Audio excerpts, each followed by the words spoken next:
लोणखेडा चौफुली ते मिशन बंगला रस्ता खस्ताहाल, प्रशासनाचं दुर्लक्ष, नागरिक त्रस्त।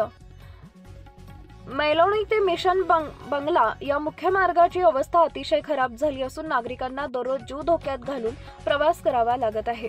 वेळोवेळी स्थानिक नागरिक आणि विविध राजकीय पक्षांकडून प्रशासनाकडे निवेदन देऊनही आजतागायत कोणतीही ठोस कारवाई करण्यात आलेली नाहीये। 2 मे रोजी मलोणी शिवारातील नागरिकांनी माननीय जिल्हाधिकारी यांना लेखी अर्ज सादर केला होता। मात्र सार्वजनिक बांधकाम विभाग आणि MSRDC विभाग या रस्त्याची जबाबदारी स्वीकारण्यास टाळाटाळ करत आहेत।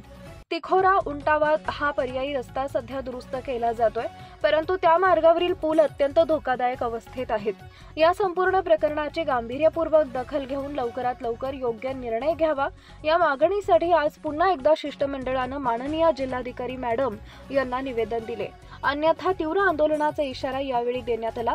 निवेदन देताना शहादा बाजार समितीचे सभापती अभिजितदादा पाटील, संचालक सत्यानंद पाटील, जगदीश पाटील, सामाजिक कार्यकर्ते नगीन पाटील आणि तुषार गोसावी आदी मान्यवर